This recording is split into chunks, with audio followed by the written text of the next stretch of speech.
Yeah, that's I love that for us, and the fact that nobody that's only listening to the audio will ever know what that is. My mug says. Are those available on your website? God, I wish this was my website. Untamed Ego makes hilarious, like, cops shirts, and it's all stuff that, like, people don't say out loud necessarily, but it's really funny. You look.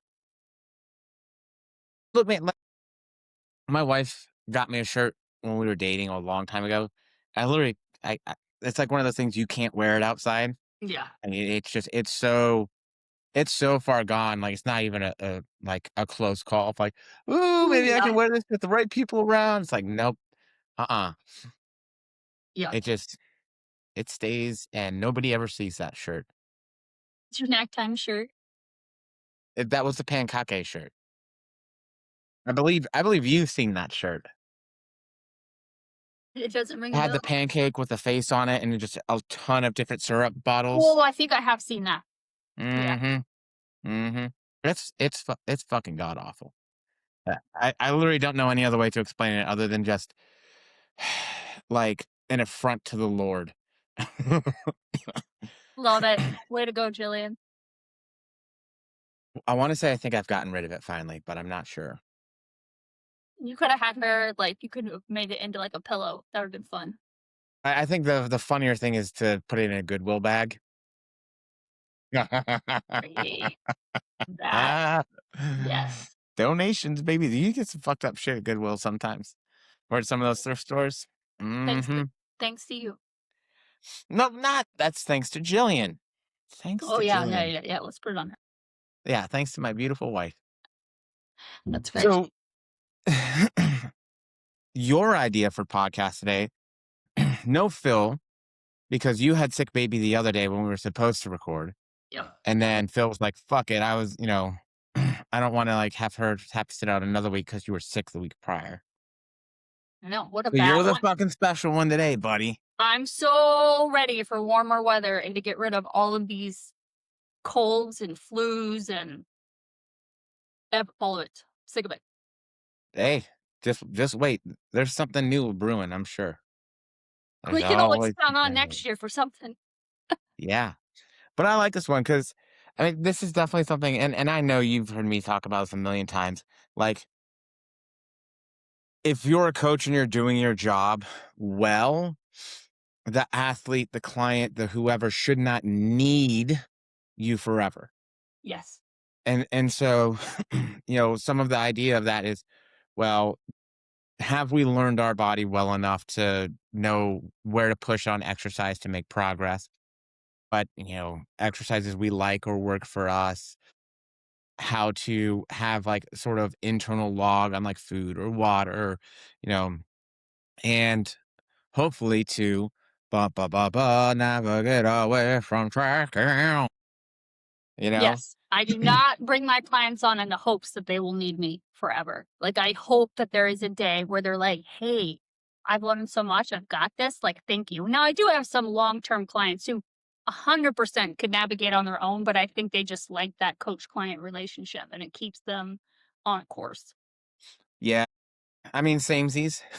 uh, I think the longest somebody worked with me was about 6 or 7 years. It was a long time. So shout out to Becky. But like,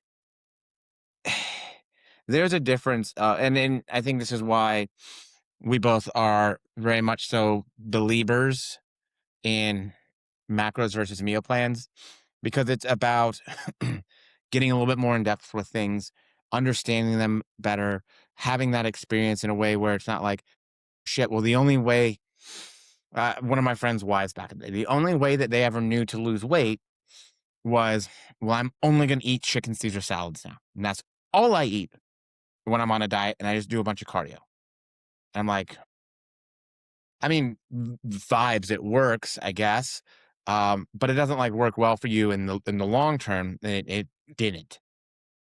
And so like when you're only doing meal plans, you kind of become dependent on that, right? You didn't learn how much protein you were eating or carbs or calories or fats or how you feel on higher versus lower carbs and fats or, you know, any of those things and how to change out meals and all the rest of the stuff. And so you really end up becoming dependent on that, which I guess it for business is fucking great. Yeah, I've had Um, clients, I'm sure you've had this, onboarding people who come from a meal plan. You're like, okay, what are the macros on it? They don't know. Like they might know their yeah. calorie amount, but they don't even know what their actual intake is outside of, they'll send me the meal plan and then I'll try to convert it into macros so I can try to figure out where they've been at. My favorite is when they're on a meal plan and they tell me what they have been told the macros and the calories are. And I'm like, look up, and then I put it in of like, actually, your calories are about 300 less per day than what this says for what their macro or calorie count is based on me entering each thing individually into a tracking app and looking at it.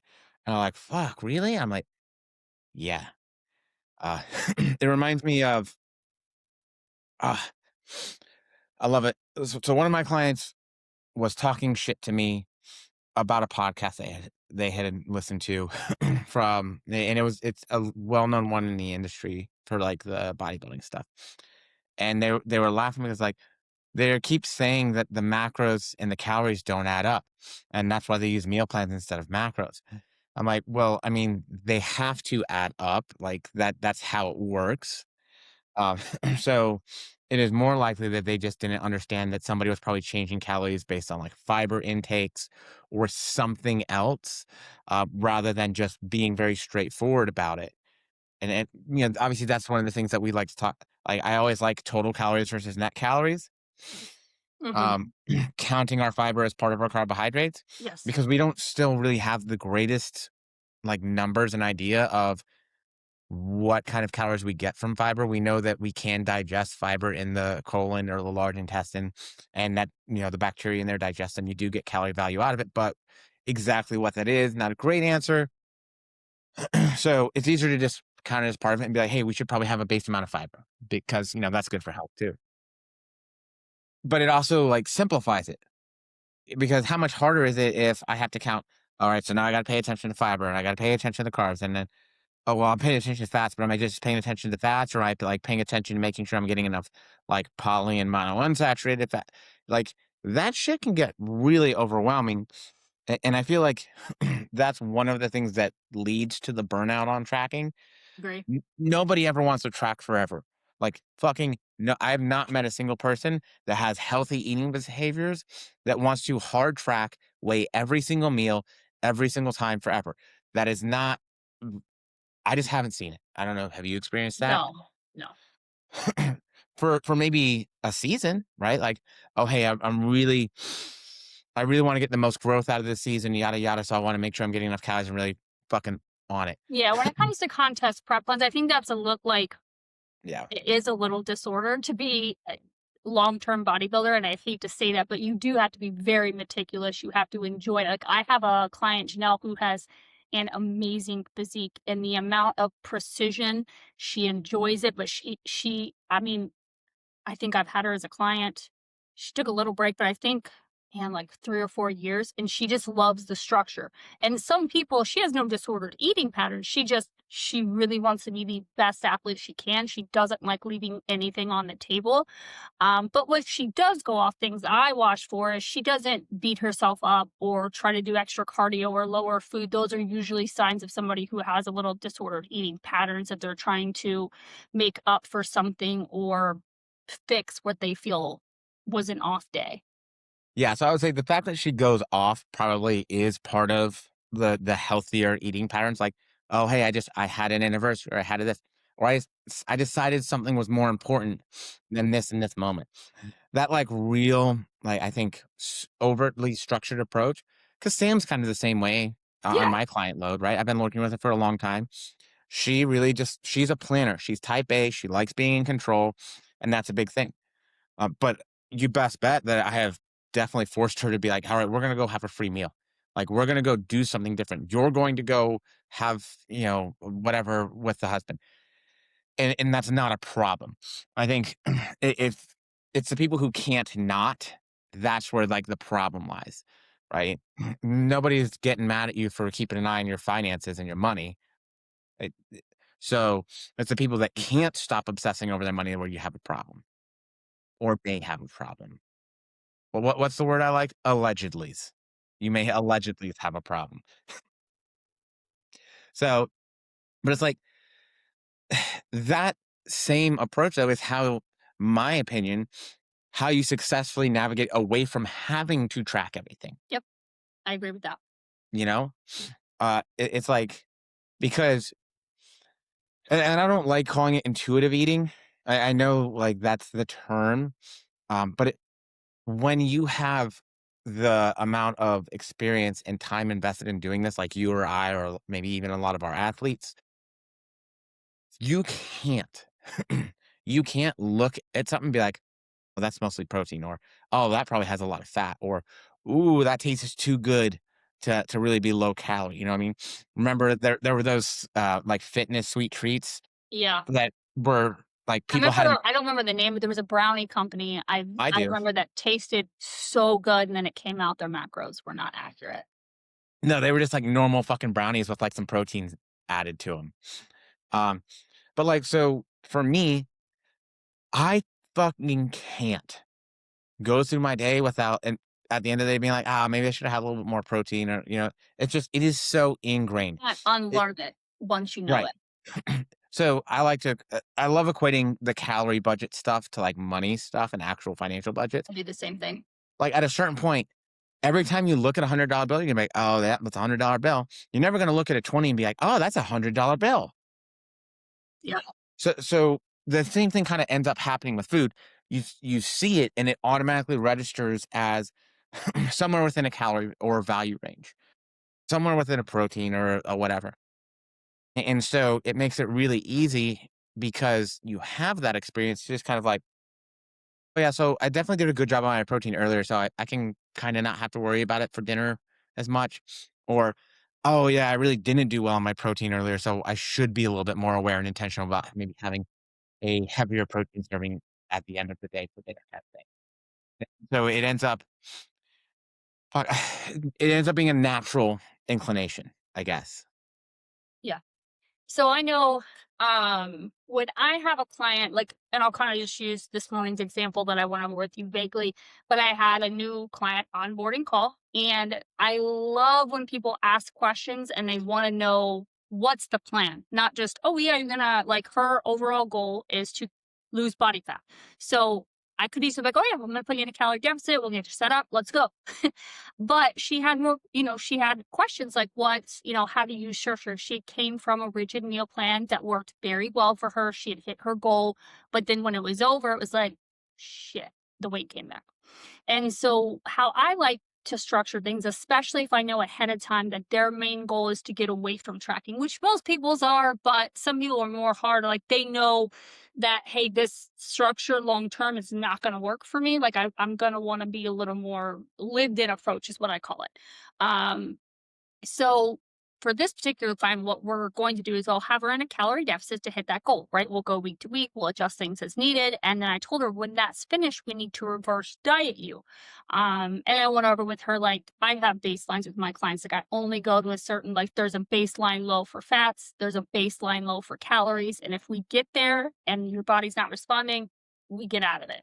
Or, Wait, are you sure? Are you sure? Like, you don't just like say that and then do whatever the fuck you want anyways. I do not. Oh, oh, I do not. well, isn't And that refreshing? this particular client is 5'9", and so I was like, "What my baseline low calorie is, you're not. We're not even going to get close to that with your height. It just wouldn't make sense." So for her, we will do a diet phase, we'll do a reverse phase, and then from there, what I like to do to navigate my clients out of tracking when that's important to them is I start adding in your least favorite word, intuitive eating, or you can call it intentional eating. Days where you're just not tracking. And those aren't free for all days where you just do what you want. Like, yay, I don't have to track. I'm going to have all these things. It's where you try to stick to your normal patterns of eating. So, your normal meal timings, your normal, I'm going to have some protein, fat, and carbs in this meal, but just without the restriction of having to open the app, having to see, did I hit my numbers 100%? And so I'll start with a client, say, hey, this week we're going to do 1 day of intuitive eating. You still have your normal days, this, that, whatever their structured plan is. And then we see how that goes, see where their anxiety was with that. Did they YOLO it once they had that day? And then slowly, a client I've had for Stephanie, she's been fully intuitive eating for the past 2, 3 years. I just do her training. We eased her out of tracking, and she's actually, I just went back and looked real quick. She's actually 10 pounds below where she was when we stopped intuitively eating. But I can see she still sends her photos. So she still has her muscle mass. She's added glutes, above and beyond since she stopped tracking. So I know that those things are in a good place. And every now and then on her check in, she's like, hey, I went ahead and tracked this 1 day just to make sure, because she has a tendency to undereat sometimes, busy mom life. So she'll go back and kind of recheck herself to ensure what her day-to-day choices are in fact enough food, enough protein. So I do have, I do utilize the intuitive. So really, I hate the term like when we're on podcasts or when I'm doing content Yeah. because things get taken out of context and it gets misinterpreted, I think, by a lot of people. When, obviously we have, I think, more conversations with our athletes and the people that are working with us. So for them, like it is the term, but we've talked about it. So normally for me, before I ever get to an intuitive eating day with a client, I'm working them up with like untracked meals or free meals or Yeah. whatever you want to call them. Yep. Um, and so we see how they deal with those first. Because for a lot of people, one, it gives you the ability to have a date night or to just do something easy that you didn't have prepped or whatever. And like, so it can really take a lot of the extra weight off, even if it's just like a little bit of breathing room in the week. So for a lot of people, that does end up being extra calories. So I like to have them consistent with their calories throughout the rest of the week so that hunger signaling is still pretty normal and consistent. So even if they are getting some extra calories, we're not doing that thing where like we're banking calories all day and then really overeating because hunger signaling has gone way over the top at the end of the day or because we're stressed or something else. And so I like to make sure that we're handling those well first because I've had people, I've coached a lot of other coaches over my career thus far, and still do. Some of those very same people could not handle an untracked meal. They just couldn't. Anytime they got one, it was fucking balls to the wall, all out, and it was too much. And for them, it was like, okay, well, how do we manage that better? They just weren't at the place where they were ready for that. So being emotionally, I think, ready for that also matters quite a bit. Yeah, I agree with that. And I think that hunger levels are a huge thing I look at. I'm sure you do too, before you even think about free meals or intuitive eating days, or, if somebody's already struggling, like let's say at the end of a deficit, would not be a great time to introduce intuitive eating days because their hunger signals are going to be a lot higher.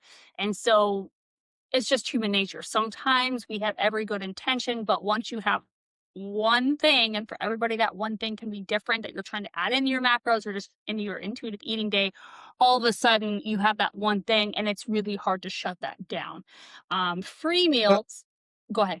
yeah. So, like, this is what I think a lot of people are used to when you think untracked or intuitive eating is the free meal, like the traditional mindset of it, like where we've been in a really aggressive diet all week. And the free meal, we like, is honestly, it's the intention is that you're probably going to be a bit of an asshole about it, that you're probably going to go a bit overboard. But because you're in so much more of an aggressive deficit during that diet, it's fine. It's a whatever, right? You're not going to digest all that food at once, and so you may have a couple days where weight goes up, but then it comes back down, and you're still seeing a downward trend. And that is not what we want out of them. Like we're trying to be like we want them. I think control is like the big word for me here. Um, I want people to feel in control, regardless of whether they're as much as humanly possible, whether they're in prep, whether they're in a diet, a fat loss phase, or a reverse and a growth phase, whether we're like peaking or really pushing into like AMRAP weeks, whatever. I want them to feel in control. Yep.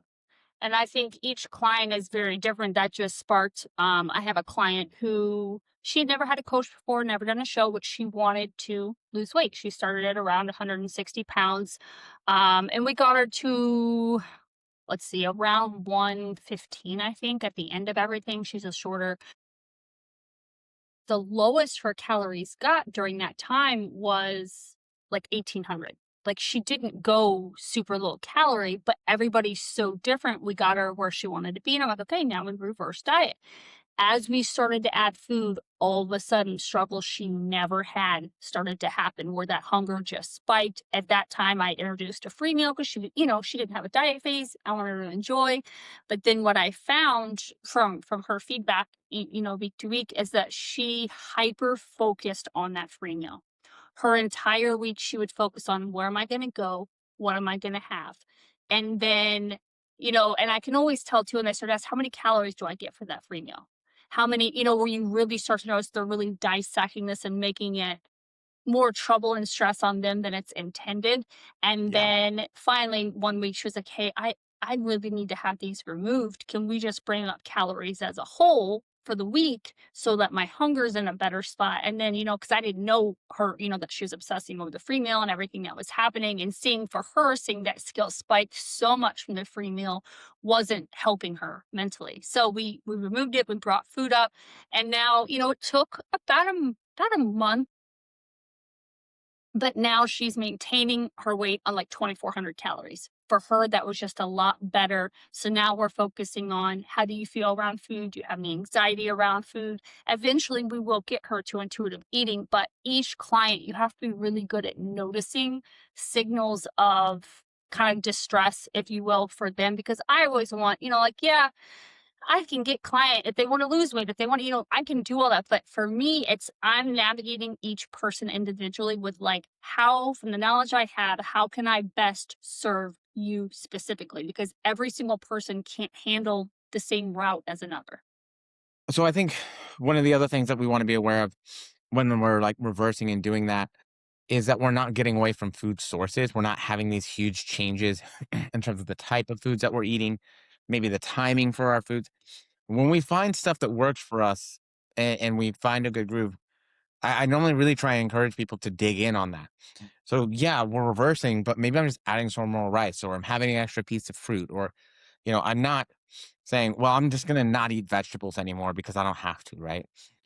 And not that I'm perfect at this either. Like, there are certain things that when I know I have to be really rigid and like on it for like prep stuff, I have my go-to things that, yes, they're healthy food sources, but they work for that. And then I have my off-season stuff that maybe I don't fucking eat oatmeal in my off-season, but I eat a ton of oatmeal when I'm prepping. Like, that's one of my go-tos. So, but I'm still having vegetables. I'm still doing rice or, something, or potatoes, right? I'm not just eating fucking like microwavable dinners all the time and doing all that kind of shit. Yeah, I think And for me, there's no point in someone signing up for a coach to hit a specific goal if the overall goal isn't to change some behaviors in your way of eating. Because if someone comes to a coach and they've got 40, 50, 60 pounds to lose, they need a total lifestyle change. Not because their life sucks or what they're doing. There's probably bits and pieces of their current life that are healthy and good and they can keep, but to be able to navigate into, how can I be healthier overall for the long term? Because if you're paying somebody to learn a bunch of habits and a way of life that you have zero interest in keeping up with, I don't think there's a point there. And it's not that I hate money, but if I don't want to take somebody's money to get them to the school, because I'm just as involved and invested as they are. And I don't want them to spend all of that time and that money to then be like, well, thank you, I hit my goal, but I'm going back to the way things were. well, and I'll say if they're healthy, yes. I think if you've got 60 pounds to lose to be in a spot where you're like, all right, I feel really good. because you're not going to feel good at contesting stuff. So we'll kind of Yeah. assume that's not on the books there. Like we probably do have some pretty big issues and things that we need to address to encourage healthy lifestyle stuff. And you know, I think drinking's normally one of the big ones for me. People who drink a lot when they come to me, I know that's going to be a difficult one because you just can't over imbibe on alcohol and have the fitness lifestyle. It just doesn't work. Maybe some people in their 20s get away with it. Um, it just doesn't, though. It has such a detrimental impact. And so, like, that's a big one, which is socially an acceptable thing, right? Um, or learning how to manage our time differently. so it, I always look at it like you're going to have to choose and pick and choose. And so some things may be really important to you, like, oh man, I really date night with my wife every week is really important. And I don't, okay, cool. Well, can we still do date night, but fucking not have buffalo chicken mac and cheese every time? Probably, yeah. And that can still be a good night. But we have to kind of dig into that, right? And so I think the truth of the matter is that if you have everything down, you don't fucking need us to help you figure out how to eat intuitively. You're doing just fine, you know? And it's easier for some people than others, right? We both know like what I can get away with is not what you can get away with, nor what Phil can get away with, for example, right? Yep. Phil has to be fucking on his shit. Like his maintenance calories are, even though he's a bigger guy than me, his maintenance calories are lower. Life ain't fair, homie. Sorry. Like, you know, and he's also going to put on muscle a lot easier than I did, right? So we have to be understanding that what is comfortable or has been comfortable with us for us in our lifestyle choices and what we're doing, it hasn't worked. It and so those are the things we got to dig in with to change how we look at things, how we perceive things, maybe some of our definitions of things. So that though when we go back to that, we're not going back to old habits. We're not going back to what we used to do. And I Um, think people surprise themselves too. Like, I know if you would have asked me when I signed up for my first bodybuilding show, I love to go out and have drinks with my friends. Like, I lived for the weekends. I had just gotten an office job where it was Monday through Friday. I was got every weekend off. I could go to every party, do everything. I lived for that. I loved that lifestyle, but I wanted to do a show. I didn't know a whole lot about it in 2014. I was like, fuck it, I'm gonna sign up for this. And then they're like, you can't drink. And I'm like, fuck, okay. So I gave it up. Like, I was like, I can do it for this X amount of weeks. I'll be fine. I am not a morning person. I was up at 5 a.m. before work doing my cardio. I didn't have kids. I could have done it after work. But like, I was just so like, I'm gonna do this. I'm gonna do it the right way. But what is once I went that time without drinking, and then this is, I'm sure you can realize, but once you're also still going to events where you're sober, but they're not, you really start to look around a little bit, be like, shit, did I say dumb shit like that? Did I do that? Did I, you I know what I mean? Like definitely did, I and you definitely did. definitely did too. So, but you really just start to look around, you're like, maybe I should at that time, I think I was 28. I was like, maybe I should reevaluate, you know? And so then once prep was over, I would, you know, occasionally, like, I think I could, I drank so little in 2025. I can't even tell you how many times, maybe two or three, like not a lot. And every time I do, I'm like, ugh, this is why I don't do this. But so getting healthier and having that goal actually brought me so much value long term because that was in what 2014, so 12 years ago. If I was still drinking 3 4 times a week for the last 12 years, I would have a very different body composition, a very different life, and I'm sure I would feel very different, you know, just internally. And so it was a really cool thing that happened. And I love that we get to not force people because I've never told a client you can't drink. I like, you want to drink, you have wine, cool. This is how you track it. You I fucking force them. well, I if they're tell at a them, frat, and then if that's they keep different. drinking, I fucking go to their house Do and I fucking put them in a spit in their headlock beer. and I choke them out and then I fucking throw all their fucking alcohol Oh away. my god. I dump So them. he does not do that. But I love that I get to, you know, with other people, and I've had many clients that are like on their own, just like I decided to just stop drinking. I realized through this tracking, because they have a data sheet they fill out every week, and they would start to see how it affected their sleep, their strength the next day, and they see the value in it themselves. Where I don't need to be like, "Hey, this isn't serving you. You shouldn't be doing this." People have a way of, they figure out on their own, like, "Oh, this was actually not helping me. It set me back a day or two in strength and recovery and hunger levels and all of those things." So But also in fat loss too. yeah, So, and I always tell everybody, if there's one thing, if you drink regularly, if there's one thing you want to do to get better results in your fat loss phase, stop drinking for a bit. Like cut it out. And most people are like, oh, well, not only did yes, I felt better. Yes, like I recovered better, I slept better. For me, any of my females over 45, like that are, I would say, in that menopausal transition or around that menopausal transition, even a couple glasses of wine fuck their entire weeks up. A lot of the time, like, so it does impact hormones, right? Like we know that for like men, it impacts the Leydig cells and it can suppress things like testosterone production. And so it's not just that, which I love when they're like, oh man, I just really feel better. Like, why the fuck do I do this all the time?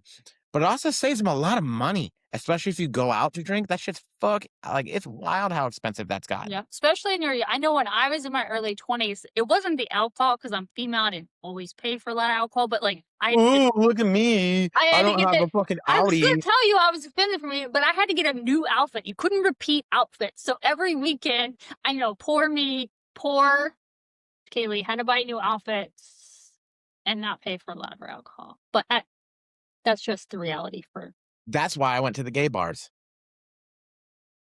Mhm.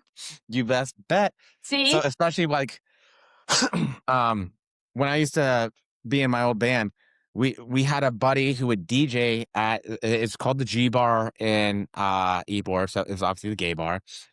And we would go there every Tuesday night just to like be there for, the dude that was DJing. And like our girlfriends would come with us, but I remember there was a bartender called Peter and fuck it, dude, I used to have a real drinking problem back then. And man, I just want to say thank you because I could not afford the problem that I had. But you encouraging me with free drinks all the time, Really helped. really, it really helped out my Really got wallet you through quite a bit. those days. So yeah. So by the way, boys, if you're handsome enough, you can still get free drinks. You just may need to frequent a different type of bar. I think times have changed too. I think women buy hot guys or just guys. They're no, No, fuck no. it. I mean, maybe I'm fucking ugly, but I've never experienced that. No girl has ever been like, "Oh my gosh, let me buy you a drink. Let me holler at your boy." Um, but I mean, obviously, I'm married. I wear my ring everywhere. Yeah, nope, No. never, not once in my life. Well, once I started making more money where I could actually afford my drinks, because going out when you're broke is smart. I did like there's regulars, older gentlemen who are regulars, never creepy. They were regulars at a bar. And I would buy them drinks because I remember the times that, I would go out with my friends. And so even now to this day, there's one of my favorite, he's my accountant as well. So if I'm out to dinner with like my family and he's there, I'll buy him a drink and send it to the bar just for all the times that he used to help a poor college girl out with some drinks.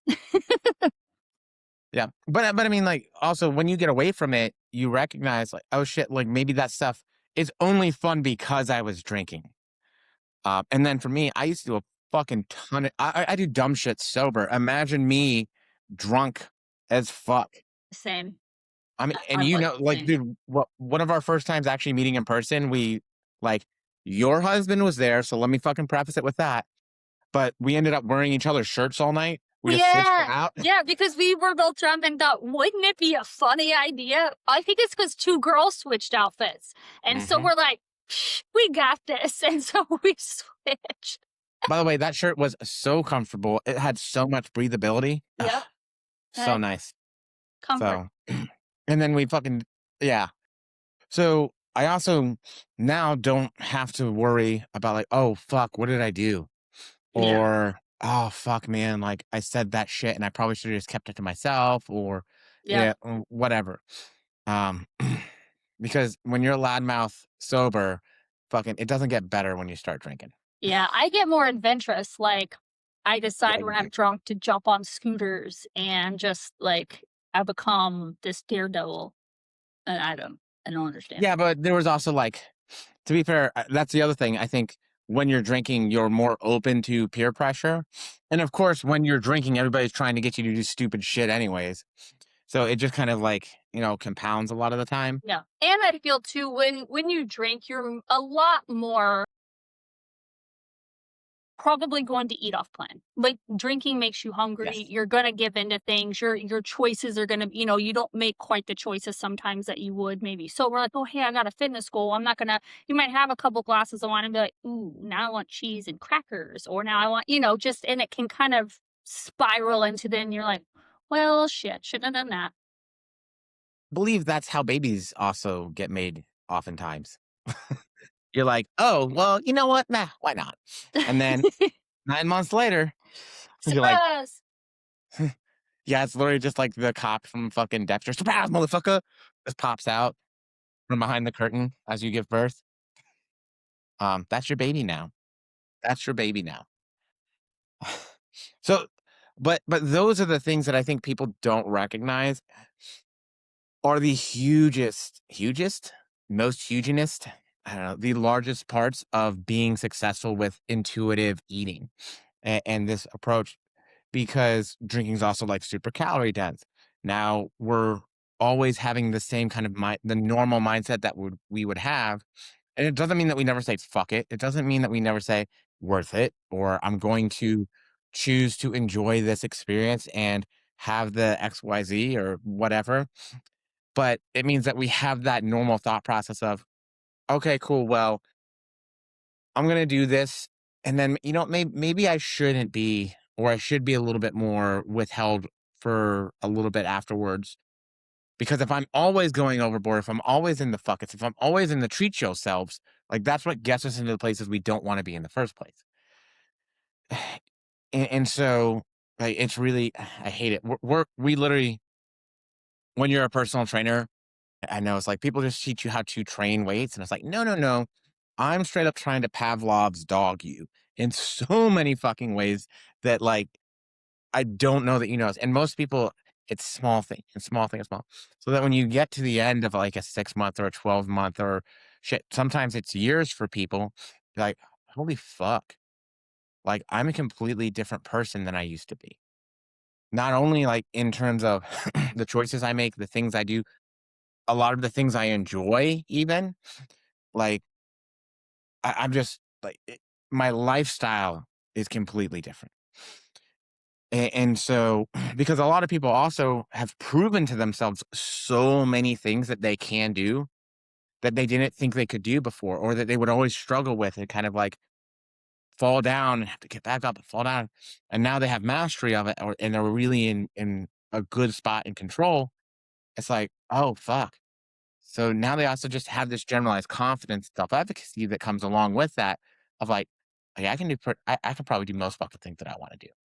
Yep. But I didn't used to The do cool that. thing is too, if you are with a coach for let's say 2 years and you learn all these things and then you navigate on your own, the really cool thing is you don't lose that knowledge. So even if, life happens, babies happen, things happen where sometimes or travel or you move locations and you're like 1 week turns into 2 weeks, turns into 4 months of not being as consistent. You're like, shit, I gotta get my shit together. The cool thing is you don't unlearn all that. All you have to do is go back to the basics of the things that you've learned. And sometimes that looks like, I'll have clients that take a break and then years later they're like, hey, life happened. I just want to kind of lock in for a couple months. And I'm like, cool, come on back. And they'll do that again and then they're good to go. They just need a little bit of, getting things tightened back up, getting used to routine because routines are super easy to follow when you're in them. But once you get spit out of that routine, sometimes it can get really hard to get back into that and get consistent. And that's where coaches come in, or even friends in the industry. Sometimes, it's just a friend like, hey, I've been fucking off. And a friend like, dude, you know what you're doing. Get back to your shit. Or in the reverse of that, sometimes you did this with me. I'll think I want something and get back into it. And you're like, what the fuck? You don't even like these things or this person or whatever the situation. I'm like, fuck. And so coaches, friends, people who are in the industry have a really good way you make connections. And I love that. And fitness isn't like you're in it or you're out of it. So you're that, like, you could always come back to it. There's no expiration date on being healthy aside from I, that. I feel like fitness is varying degrees, right? And so, like, this is where it's hard for a lot of people because so many people get into fitness and you get like pain is the fucking weakness leaving the body, and sweat is your fat crying. It's all these kind of bullshit narratives of like, it's all or nothing. You're either fucking in it 100% or you're a fuck off and you've lost the fucking game. And it's just not true. And the nice part about like having the experiencing, getting educated and doing these things is when you're off, like say you used to be fucking 0%. You didn't have a clue, you didn't know, you were just fucking kind of going through life based on, some assumptions and whatever. It's pretty fucking hard to go all the way back to 0%. You might, like maybe life just really fucking implodes and you're like, I just don't have bandwidth for any of it and fuck it all. But can you really go back to that because you know more now? Like there is some semblance even in yourself of accountability to where you're probably not going to go back off the rails that far.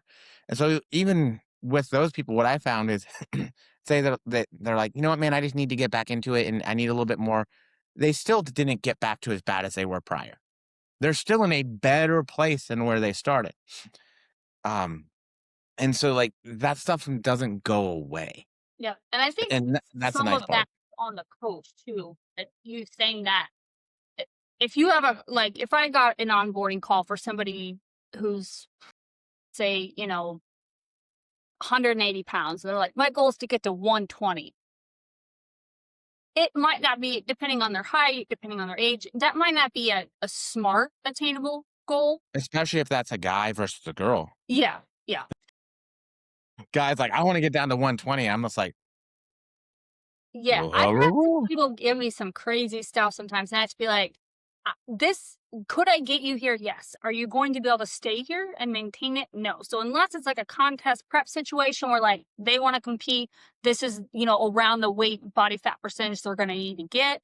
That's different. But for a lifestyle person, if you try to push yourself way past what's healthy or attainable for you, because everybody is very different, your age or everything can determine kind of what's realistic. So I'll take myself for example. I'm 5'7", I'm 130 pounds. If I want to maintain 120 with 2 kids and a job and my husband traveling, could I do it? Probably. Would it be safe? Would it be smart? Would it be a long-term realistic goal? No, not for me. What? I just want you to know, my fucking dog weighs more than you. Okay. So, but like that's a context too. Like, Yeah. fuck, should I weigh more than Steven's fucking Great Dane? Should I weigh less than Steven's Great Dane? That is a big fucking dog, but 5'7" Yeah. versus like 5'2", those answers should be different. Right. Also, to go back just to touch on this, 60 pounds is a fucking lot of weight to lose. Yep. Um, and I would say, so if somebody's like extremely overweight and obese, so we would say probably obese 2 plus in terms of like the BMI standards. I'm like, all right, well, maybe 60 pounds might be realistic for a single dieting phase. Maybe. But I'm pretty much never talking to somebody be like, yeah, we're definitely going to shoot for the goal of 60 pounds. I love that. Yeah. That's just a fucking lot. Yeah, and a lot of people don't understand, and they understand more when they go through it. But once you hit, and it's different for every person's body, but a certain body fat percentage for an individual will start to stall progress, and they'll start to feel more tired, more hungry. So it's really lofty in the beginning because you're well fed, you feel good, you want to get healthier, but it has a way of, and the same goes for me. We're like, hey, I want to look like I could compete, but not compete. They don't actually want that, but they don't understand it because they haven't been there. And so I always tell that person, hey, okay, we can shoot for this goal. You let me know if it gets too tough or when you need to, and I've never had one person who had that goal who actually got state, and I wouldn't even take somebody, but they've never actually gotten, because I know that they'll start to feel that pressure of that hunger and that exhaustion. And they're like, I'm losing my strength. Usually they'll be like, I'm losing my strength. I'm out. Like a lot of people, it's very geared towards strength and muscle right now for females, Yeah. thank God. and they don't like to see that performance in the gym start to go down. So neither do the guys, but this is how I'll normally preface that. I'm like, cool, we can shoot for that, but let me ask you up front. Would you rather lose 60 pounds in the short term, or would you rather lose maybe say 25 or 30 pounds, but keep it off long term forever? And it's all about like starting to, for me, setting those thought processes into people's heads of, oh, fuck. Well, I mean, you're right. I have lost this same 50 or 60 pounds multiple times before, and it keeps coming back. And I'm fucking tired of that. Like, that's really what, do I like how I feel 50, 60 pounds less? Yeah. But what would be the bigger win? Well, honestly, it would be fucking living my life 25 to 30 pounds down instead of maybe getting to live it for a little while on that more aggressive point. Because here's the other thing. If you're living your life 25, 30 pounds down, guess what? You don't have to lose 60 pounds. Now you're like, oh, cool. Well, I only have maybe 20 to go. Like now everything's a little bit easier. So I do think, but it, and this is where when you master, I think the lifestyle changes and the identity changes. Like, you don't get quite so far away because there's just so many more opportunities because you're paying attention and you're mindful of it, where you're like, "Oh, fuck, you know what? Maybe I need to pull it back together. Oh, fuck, you know what? Maybe I should be doing some more cardio again. Oh, fuck, maybe I should be doing X, Y, Z, whatever, like, healthy habit to keep things in check and to keep yourself in a better place." And I think that's, for me, one of those things I look for people to know whether or not they're ready to be doing intuitive eating, because this is another thing. A lot of people, I feel like, try to force that way earlier Yeah. than they're ready for. Like they don't really love. They haven't found something they love that keeps them active and enjoyed, and like enjoying doing it. They haven't found like healthy food options and meal options that just work for them, that they don't have to think about, where it's just like fucking like that's their go-to. I like to, and I'll steal it from Dr. Joe. I like to think of our brains as, and we look at the neural pathways as like little roadways. And so what happens is our brains love to make shortcuts. They don't want to do the processing and all the extra shit. And so guess what? If I see something, my brain has a shortcut that it goes to. I have to fucking teach it a different way. If the right pathway, the right roads have been closed and I've been taking a detour, I have to recognize and go back the other way again, right? And I've done that shit in real life when like a road's just closed for so long, you just fucking assume that that road's always closed forever. Yeah. And eventually it reopens, you're like, oh, fuck. And then you'll still go the other way sometimes. You're like, oh, no, fuck, why did I do that? Like the other road is Yeah.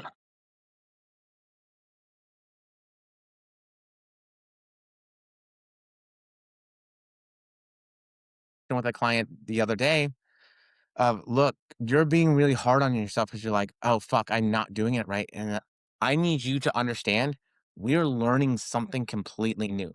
We are trying to train you to do something completely different than what you've been used to, what's been comfortable, and what has been your go to. That is the natural reaction that you have. It's going to take time for us to make something different a new natural reaction or a new natural choice for you. And like that, because once it is, guess what? You don't fucking need me anymore at that point because you're making better choices. You know how to do it. And it's now part of your lifestyle. You see yourself as a person that eats more fruits and vegetables and that focuses on lean proteins. It's like, oh, well, when you're that person, do you fucking really need me to just be healthy? Nope, probably not. Yeah, some of Like, my favorite intuitive eating clients are ones who never asked for it, never. And I was like, hey, we've been in reverse for a while. You've been maintaining. Let's add in these intuitive eating. It's like, whoa, what? It's like you got this. You do amazing week to week. Like you deserve a little bit of a freedom day of not. I think it's really cool because you learn things week to week over the years, and sometimes we forget how knowledgeable we truly are and how we really do. Like we've got it. Like we know how to eat healthy. We know portion control.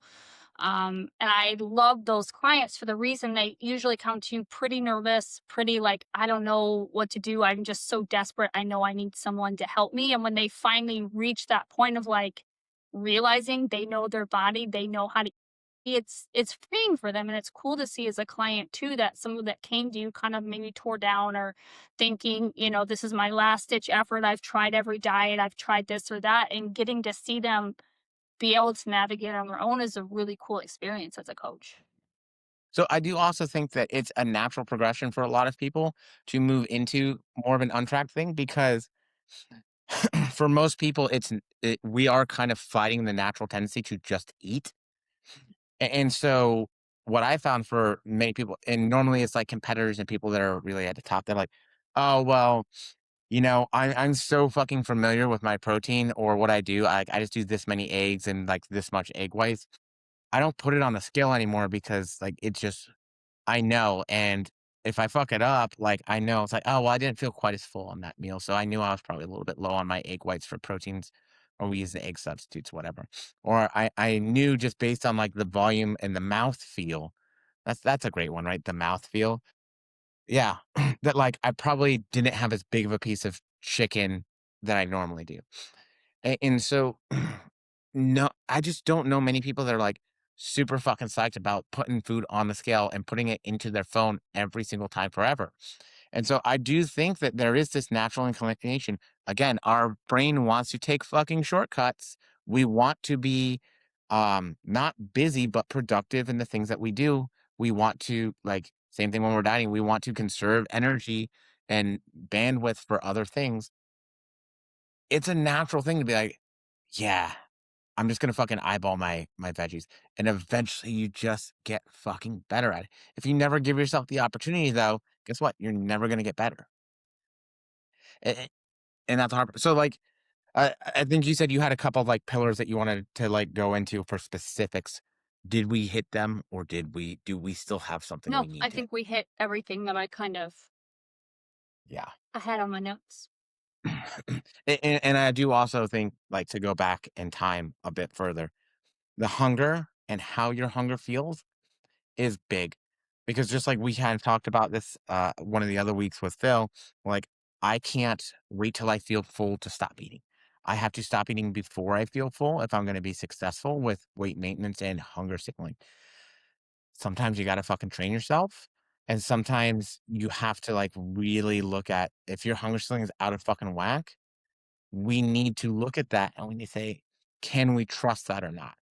Because obviously the hunger signaling that we've had, we can't likely trust that for weight maintenance if we've had weight issues for our entire life.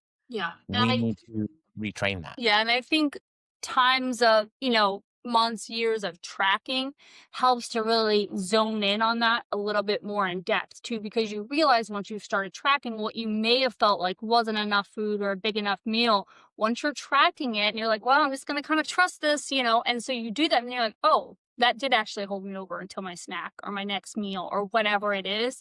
And doing that repetitively over and over, you will start to learn and trust. Like, no, I know that. And you might have days still. There's days I have my normal portion size or whatever it is. I'm like, ooh, I've had a little bit more hunger today. Maybe I have my I'm period. hungry as fuck right now. Do what? I'm fucking hungry right now, I know, dude. me too. But and on those days, maybe you had a hard leg day the day before. You did some extra steps or whatever it is. So maybe, you add a little bit more to your next meal. Because you're like, I'm just a little bit more hungry today. You Yeah, know, I just wasn't recovered well. I woke up today and I was like, fuck, I feel off. Like I'm not super motivated to do anything. I yeah. feel tired. I did my workout in the garage already, and it's like, you know what? I fucking knew it wasn't gonna be a great one. I knew I could have taken the day off at the same point, but like, fuck it. Like I have time today. Like, let's do it. So I also felt like I knew straight up. I was like, I'm gonna feel rough today, and I'm gonna feel hungrier today by pushing this. But I'm gonna go help out at one of my buddy's friends' OCB shows tomorrow, and just like fucking handle the door or whatever. Um, I'm like, you know what? I got other shit to do on other days. I'd rather have tomorrow off from the gym so I can sleep in, not, you know what I mean? It's like, but those are things to know. And again, when you're in it, you fucking like you learn that you train yourself to pay more. If you have more mindfulness, of how my body reacts, how I felt when I woke up. This is why I love the fucking smart devices and the watches and the Aura rings and all that kind of shit. But at the same point, I'm wary of them because if I can't fucking tell myself that I'm tired or I know that I'm going to have an off day or that I haven't recovered well, like I don't want to be absolutely dependent on something else. If I can use that to learn how to better pay attention to those things and then manage them better on my own, like that's really the win. I don't want to be dependent. It's the same thing. I don't want to be dependent on my coach. I don't want to be dependent on a smartwatch. I don't want to be, I want to have kind of an internal clock or weight or whatever focus compass that says, you know what, I've been really fucking, I just haven't moved today. And I feel better when I move more. I need to get out and get some fucking walking steps in. Or I haven't had much protein today. Right now, this fucking guy, I want to focus on more protein and maybe I just go have a protein shake or something simple, right? It doesn't have to be complex, but I've learned to pay more attention to those things. And that's, I think, the fundamental thing that makes intuitive eating either successful or not Yeah. is you just fucking start to know and Yeah. have a better, like my fingers on the pulse better. Yeah. Same way as Eh, if you had, maybe your best friend's wedding on a Saturday. So all week you'd be like, you know what? I'm going to stick to my nutrition, get in my protein, get in my fiber, because I know that I had this event that I'm going to enjoy guilt free. And so I think learning to see, like, okay, what's my week look like, instead of like you fuck off Monday, you fuck off Tuesday, kind of good Wednesday, Thursday, when you're going in and out on day, with being on track and not, it can start to add up where, it's common. People be like, well, I do really good Monday through Friday, but then I always go off on the weekends and go way over. Learning through mhm. life, what are my important events this month? What do I know are my non-negotiables for I don't want to track on this day? And that doesn't mean you want to go out all you can eat buffet and get raging drunk. It just means that you want to go enjoy those moments without stressing yourself out about the calorie. Maybe I do want to eat 3 pounds of pudding at the buffet though. Ugh. Yo, don't fucking no chocolate pudding out of a can. Come on. They used to have those big ass like 5, 10 pound cans of pudding at Sam's Club, and I never fucking made it happen to get one and eat it. I regret it to this day. But again, you've also taught yourself to handle those things differently to some Yeah. degree. Yep. Because when we're like, "Oh, fuck," like, man, like, I think about my body comp or my athletic performance in the gym or whatever more often, you just handle those things differently, and I don't yes, I guess more responsibly is part of it, but it's just like you just handle them in a way that's more intentional, um, and it changes everything. You said it before, you live for the fucking weekends. So, like, all weekend was treat yourself, go have fun, don't fucking worry about it because responsibility is for the Yep. weekdays only, and Friday don't count, Yep. right? Yep. And so, by the way, that means only 4 days are really on point versus 3 days being off. You're almost 50-50 at that point from fuck on to fuck off. And so, yeah, I don't know, man. I feel like it's so simple yet not, because getting there, and let's be very real, our society tells people like the weekends are for fucking off and living your life, and the week is for making money and doing all the thing and hustle culture shit, which I also don't love. I want to enjoy my weeks also, my weekdays, my Monday through Friday. Um, yeah, I don't know. So I also do think it's kind of almost getting yourself away from what is norm in our culture and going to something very different for a lot of And people I too. think slowly culture's changing too. When I started, like, I always say when I started competing, but it is very different culturally than it is now. Tracking macros was new, and it was still more of a party culture. Slowly, everybody's wanting to get healthier, wanting, it seems like as a whole, not everybody, but Well, I think we've gotten away from it recent years, like the last 4 or 5. yeah, I I feel like You and I there's, were getting started, like evidence-based, trust science, yeah. listen to and I think now there's a lot of, at least in the industry of fitness, there's a lot of grift, and it's kind of not necessarily the craziest thing, but people didn't when I got into it, nobody thought bodybuilders were fucking healthy. Like that was not something people said. Nobody was like, "Yeah, bodybuilders are the healthiest people you could possibly meet. Look at them. They just have all that muscle and no fat." But somehow now everybody's like, "Oh yeah, that's fucking super healthy." So I do think, and it is cyclical. I think we'll get back to it, but I would definitely say some things for the better. I think, but there's a lot of fucking grift and nonsense also that you got to cut through, and most people don't have the knowledge base or the education or to be able to do that yet. And so I'm looking forward to things because, yeah, practice does push research and evidence, but I think there's a lot of shit out there right now that there's just not evidence to fucking back it up on a lot of things. And people are making a whole ton of money off of it by selling it to you like it's the best fucking thing ever. And I'm like, we used to have those and they sold you fucking snake oil and, soda with cocaine in it. The good old days.